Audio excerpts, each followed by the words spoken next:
বন্ধুসকল, আপোনালোকে পুখুৰী শিৱসাগৰ পুখুৰী বুলি ক'লে নিশ্চয় জয়সাগৰ আৰু শিৱসাগৰ পুখুৰীৰ কথাই শুনিছে বা চাবলৈ আহিছে। কিন্তু সেই জয়সাগৰ শিৱসাগৰ পুখুৰীৰ দৰে এটা বৃহৎ আৰু এটা পুখুৰী আছে, সেইটো হৈছে ৰুদ্ৰসাগৰ পুখুৰী। কিন্তু ৰুদ্ৰসাগৰ পুখুৰীৰ বৰ্তমান সময়ত যি অৱস্থা বা ৰুদ্ৰসাগৰ পুখুৰীক যিদৰে ৰখা হৈছে, তাক লৈ এতিয়া আমাৰ বহু মনত প্ৰশ্ন উত্থাপন হয়। আৰু সেয়েহে বহুতেই হয়তো গম নাপায় ইয়াত এটা যে এইটো পুখুৰী বুলি গম নাপায়, এনেকৈ দলনি থকাৰ বাবে হয়তো ভাবে এখন এনেকুৱা পেলাই থোৱা পথাৰ, এনেধৰণে কিছুমানৰ মনত হয়তো চিন্তা আহে। কিন্তু এয়া হৈছে ৰুদ্ৰসাগৰ পুখুৰী।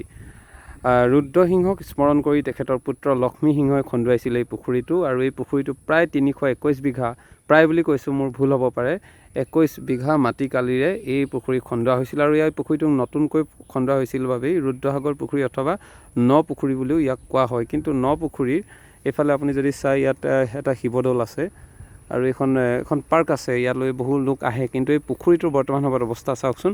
পুখুৰীটোৰ মোৰ বহুতখিনি ডাঙৰ ডাঙৰ পিলাৰ আছে, আৰু পুখুৰীটোৱে কচুপাত আৰু এইবোৰ গোটেই দলনি হৈ গ'ল। এতিয়া আমি যদি গোটেই বৰ্ডাৰটো দেখাবলৈ যাওঁ, পুখুৰীটোৰ বৰ্ডাৰটো দেখাবলৈ যাওঁ, চাওক কিমান ডাঙৰ এটা পুখুৰী। আৰু এই পুখুৰীটো এইবাৰেই কদৰ্যময় হৈ পৰিল। আৰু তাতোতকৈ যদি ক'বলৈ যাওঁ, আটাইতকৈ নিম্ন মানসিকতাৰ একাংশ ইয়াত কি কৰিছে আপোনালোকে জানেনে? এইবোৰ চাওক, বিয়েৰৰ বটল, বিয়েৰ খাই ইয়াত ভাঙি পেলাই দিছে, গোটেই চিচাৰ পৰি আছে। বিয়েৰ বটল ইয়াত এটা বুলিয়ে নহয়, ইয়াত বহুতখিনি আছে। এইটো বিয়েৰৰ বটল ইয়াত খাই পেলাইছে ঠিক সমান্তৰালভাৱে। সেইখিনি বিয়েৰৰ বটল চাওক, এইবোৰ খাই ইয়াত পেলাই থৈছে। তাৰ আগলৈ যদি যাওঁ, বিয়েৰৰ বটল, গিলাচ, এই সকলোবোৰ এইদৰে পেলাই থৈ সম্পূৰ্ণৰূপে ইয়াৰ যিটো পৰিৱেশ বা এই ৰুদ্ৰসাগৰ পুখুৰীৰ যি অৱস্থা, এই অৱস্থাক সম্পূৰ্ণৰূপে তথৈবচ কৰি পেলালে। আৰু আপুনি চাওক, এতিয়া পুখুৰীটো অনুভৱ হৈছেনে দেখাত? এইটো এটা যে পুখুৰী, যিটো ৰূপত আচলতে ৰখা হৈছে। সেয়ে আমাৰ যিহেতু পৰ্যটন বিভাগ আছে, আৰু আমাৰ এয়া চাওক, এইটো এটা বিয়েৰৰ বটল দেখিছে।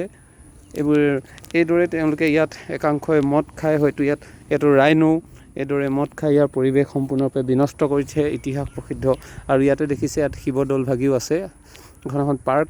ইয়াত যিমান সুন্দৰকৈ ৰখা হৈছে, এইফালে এখন ৰেষ্টুৰাঁ আছে, কিন্তু যিমান সুন্দৰকৈ ৰখা হৈছে, এই পুখুৰীটোক কিন্তু কোনো ধৰণৰ গুৰুত্ব প্ৰদান কৰা হোৱা নাই। পৰ্যটন বিভাগেও এই পুখুৰীটোক সৌন্দৰ্য বৰ্ধনৰ ক্ষেত্ৰত হয়তো তেওঁলোকে বিশেষ ব্যৱস্থা গ্ৰহণ কৰিব পাৰিলে হয়।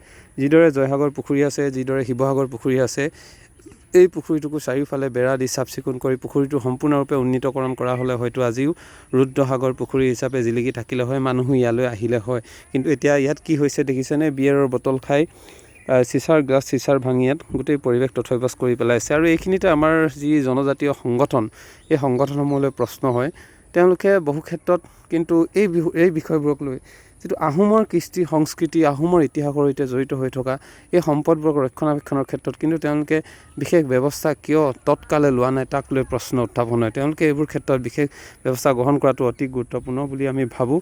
আৰু আমি দেখিছোঁ, লিগিৰ পুখুৰীটোৰ পূৰ্বতেও আমি দেখাইছোঁ, লিগিৰ পুখুৰী যিদৰে ঐতিহাসিক পুখুৰীটোৰ পৰা যিদৰে কাপোৰ মেলি ইয়াৰ সৌন্দৰ্য বৰ্ধন বা ইয়াৰ ইতিহাসক অপমান কৰাৰ দৰে ঘটনাবোৰ হৈছে, ঠিক সেইদৰে এতিয়া ৰুদ্ৰসাগৰ পুখুৰীটো এইদৰে জৰাজীৰ্ণ অৱস্থাত আছে। কচুপাত আৰু এইবোৰ দলনি সকলোবোৰ হৈ গোটেই পুখুৰীটোৰ যি আচলতে মৰ্যাদা, বা পুখুৰীটো এটা দেখিবলৈ কি ধৰণৰ হয়, সেই পুখুৰীটোৰ সম্পূৰ্ণৰূপে অৱস্থাটো একেবাৰে শোচনীয় হৈ পৰিছে। আৰু এই ক্ষেত্ৰত স্থানীয় সংগঠন বা জনগোষ্ঠীয় সংগঠনসমূহ, তাৰ সমান্তৰালভাৱে যদি চৰকাৰ বা পৰ্যটন বিভাগে বিশেষ ব্যৱস্থা গ্ৰহণ কৰা হ'লে পৰ্যটনৰ ক্ষেত্ৰতো ৰুদ্ৰসাগৰো অন্যতম হ'ল হয়। এই ক্ষেত্ৰত আপোনালোকে কি মন্তব্য দিয়ে মোক জনাব বুলি আশা কৰিলোঁ।